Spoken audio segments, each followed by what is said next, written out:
اس لیے کہ وہ ہے جس نے رخ بددعا دیکھ کے کلمہ پڑھا ہے، اس لیے کہ وہ ہے جس نے نبی کی عینین مبارک دیکھ کے کلمہ پڑھا ہے، اس لیے کہ وہ ہے جس نے نبی کی زلف عنبری دیکھ کے کلمہ پڑھا ہے، اس لیے کہ وہ ہے جس کے سامنے نبی کے ید اللہ والے ہاتھ تھے، جس کے سامنے نبی کا علم نشرح والا سینہ تھا۔ تو جتنا چاہے عمل کر لے، نبی کے صحابی کی برابری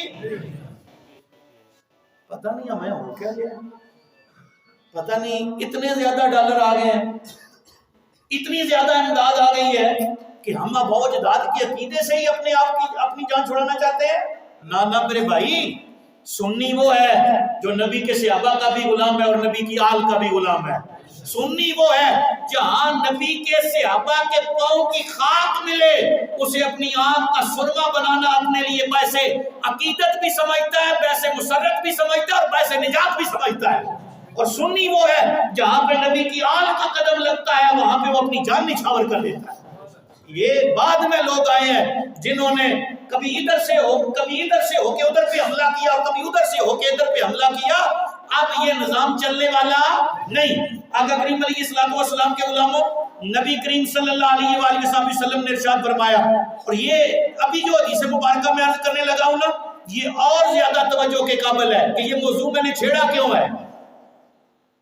آج 5 سال ہو گئے میں نے اس موضوع کے اوپر بات نہیں کی ہے۔ اس موضوع کو چھیڑنے کی وجہ یہ حدیث مبارکہ سنیں، اور آقا کریم علیہ السلام نے فرمایا جب فتنے اتنے عام ہو جائیں یا بدعتیں اتنی عام ہو جائیں، یا اصلا کتنی عام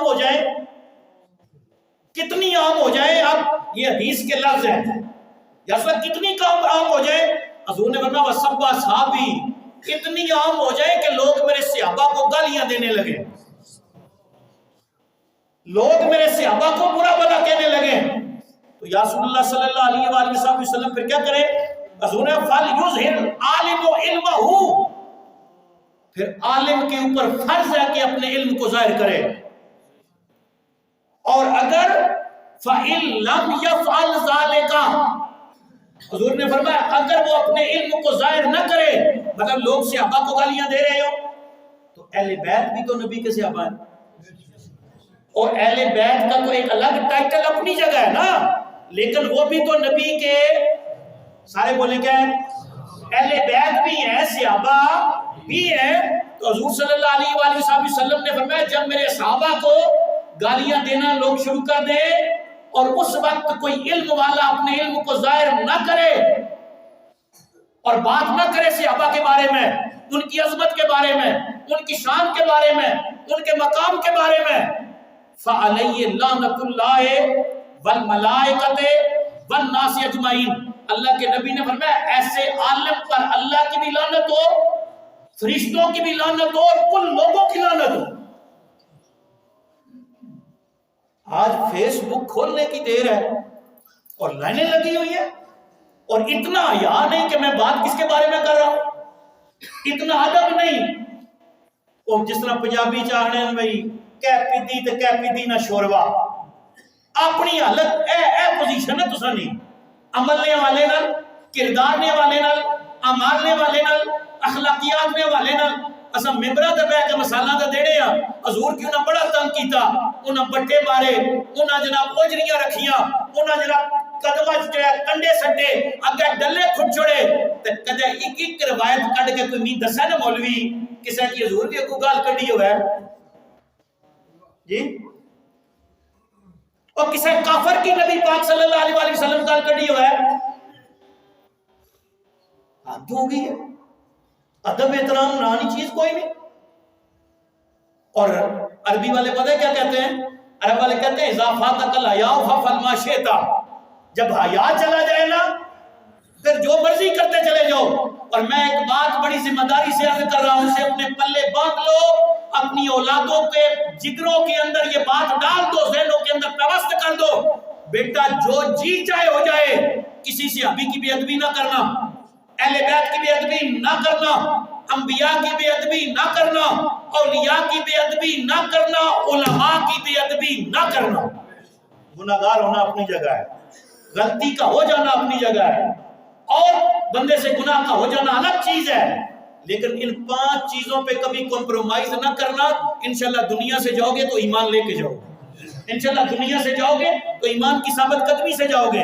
اچھا پھر حضور نے اتنا ہی نہیں فرمایا کہ جب صحابہ کرام کو گالیاں دی جا رہی ہیں اور کوئی بندہ عالم دین اپنے آپ کو کہتا ہو اور بات نہ کرے تو اس پہ اللہ کی لعنت، فرشتوں کی لعنت، لوگوں کی لعنت، بلکہ فرمایا لا يقبل اللہ منہ صرفا ولا عدلا، اللہ تعالیٰ نہ اس سے کوئی معاوضہ قبول کرے گا اور نہ کوئی قیمت بھی قبول کرے گا۔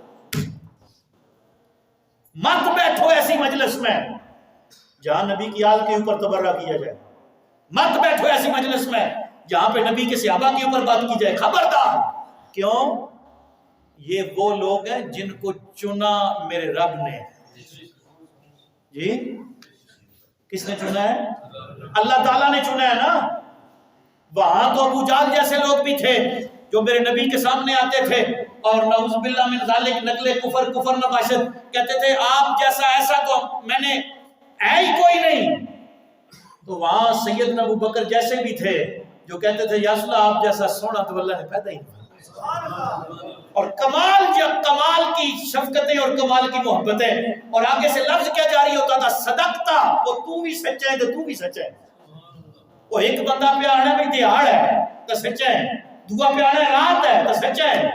وجہ کیا ہے؟ حضور نے فرمایا اللہ نے مجھے آئینہ بنایا، آئینہ، اور میرے سامنے جو آتا ہے اسے اپنا عکس نظر آتا ہے۔ کوئی سونے چہرے والا آتا ہے تو اسے اپنی سونی شکل نظر آتی ہے، اور کوئی بدعقیدہ آتا ہے، غلط چہرے والا آتا ہے تو وہ حقیقت میں مجھے نہیں اپنے آپ کو دیکھ رہا ہوتا ہے۔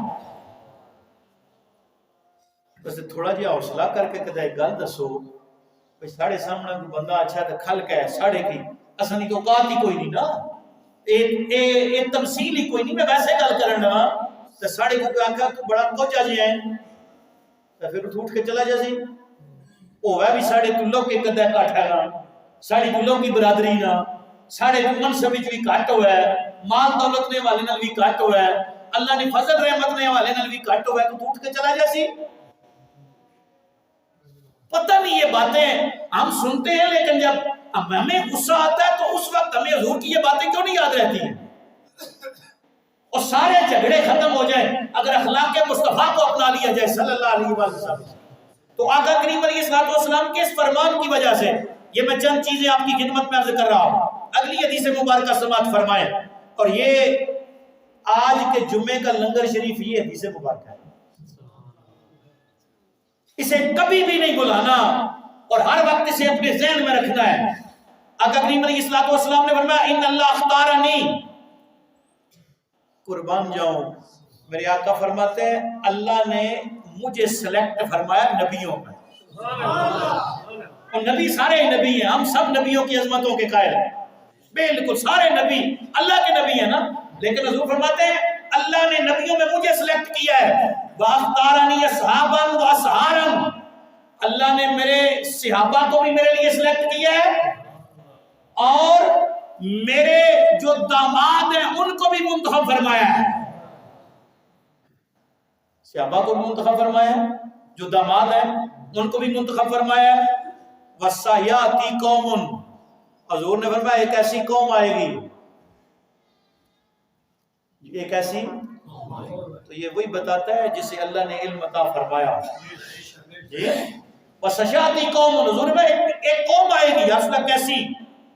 حضور نے فرمایا یسبونہم، جو میرے صحابہ کو اور میرے دامادوں کو برا بھلا کہے گی، میرے صحابہ کو اور میرے دامادوں کو برا بھلا کہے گی۔ وَيَنْتَقِصُونَهُمْ، اللہ نے ان کو جو شانیں دی ہیں ان میں کمی کرے گی، ان میں نقص تلاش کرے گی۔ اب آگے 4 حکم حضور نے ارشاد فرمائے، کتنے؟ ان چاروں کو اپنے ذہنوں کے اندر ثبت کرنا ہے آپ نے۔ حضور نے فرمایا اگر تمہیں ایسی قوم ملے جو میرے صحابہ کو برا بھلا کہتی ہے، صحابہ کرام کے حوالے سے ان کی شان میں کمی کرتی ہے، نقص کرتی ہے، 4 کام نہیں کرنے۔ یا رسول اللہ کون سے؟ فلا تجالسوہم، پہلی بات، ولا تشاربوہم، دوسری بات ولا تواکلوہم، تیسری بات ولا تناکحوہم، چوتھی بات حضور نے پہلی بات یہ ان کے پاس بیٹھنا نہیں، ان کے پاس جہاں صحابی کے حوالے سے کوئی بات ہو رہی ہے وہاں پہ بیٹھنے کی اجازت نہیں.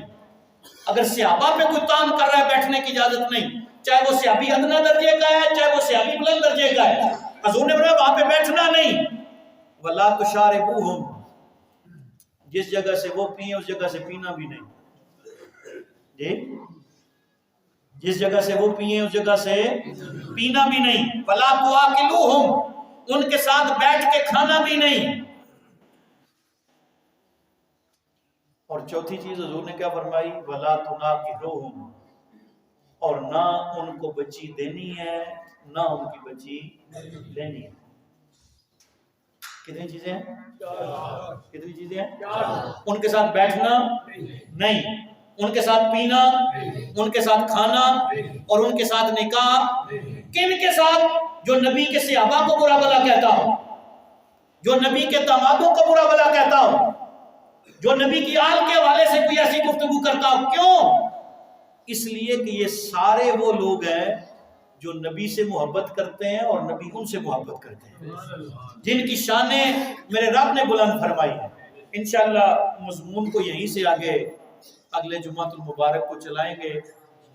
فلسطین کے حوالے سے 5-6 جمعوں سے گفتگو جاری ہے، اور کل ایک بڑی عجیب سی بات میرے کانوں تک پڑی اور میں پریشان ہو گیا کہ ہمارے وزیر اعظم صاحب کہتے ہیں کہ قائد اعظم کا کہا ہوا حرف آخر نہیں ہے.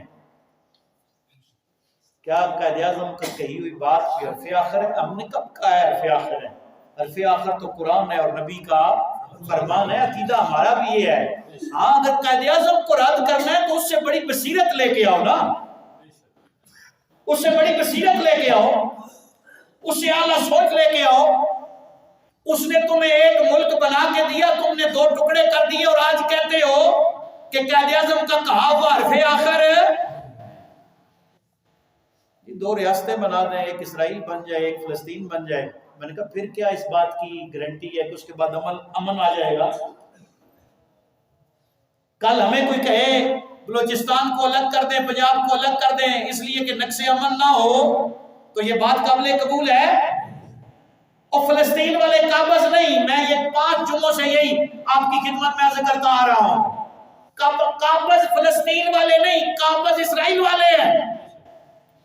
قراردادیں پڑے اقوام متحدہ کی، اور جب یہ فیصلہ کیا گیا اس وقت حقیقت میں ملکیت زمینوں کی فلسطینیوں کی تھی، لیکن ہمیں تو تاریخ کا پتہ نہیں.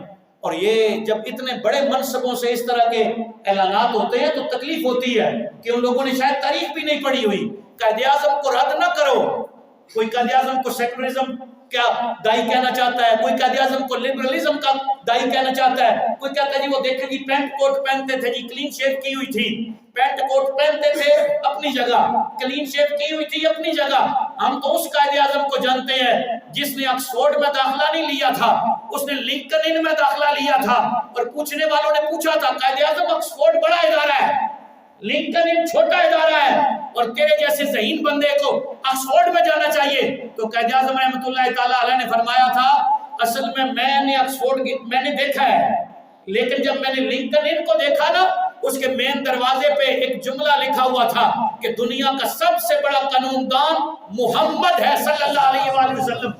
میرے ذہن میں یہ بات آئی، میں اس کے دروازے میں داخل ہوں گا میرے نبی کے نام کا سایہ ہوگا، میں نکلوں گا میرے نبی کے نام کا سایہ ہوگا. ہم اس قائد اعظم کو جانتے ہیں جو اللہ سے بھی محبت کرتا ہے اور اللہ کے نبی سے بھی محبت کرتا ہے، جس نے پاکستان اس لیے بنایا تھا کہ یہ پاکستان ہم اس لیے بنا رہے ہیں کہ جو قرآن کے اصول و ضوابط ہیں ان کا پریکٹیکل کریں گے اس ملک پاکستان کے اندر. تو اس طرح کی باتیں جب اشرافیہ کی طرف سے آتی ہیں تو دل کے اندر درد اٹھتا ہے کہ یا اللہ، یا رب دل مسلم کو، یا رب دل مسلم کو وہ زندہ تمنا دے جو قلب کو گرما دے، جو روح کو تڑپا دے. اللہ کریم ہمیں قلب مومن عطا فرمائے، ہمیں درد دل والا دل اللہ کریم عطا فرمائے. اور فلسطینیوں کا بائیکاٹ جاری ہے اور انشاءاللہ جاری رہے گا، اور کب تک جاری رہے گا؟ جب تک سانس چلتی رہے گی. انشاءاللہ یہ جو اسرائیل والے ہیں ان کی کوئی چیز بھی ہمارے گھر میں نہیں آئے گی انشاءاللہ. اللہ کریم ہمیں ثابت قدمی کی توفیق عطا فرمائے.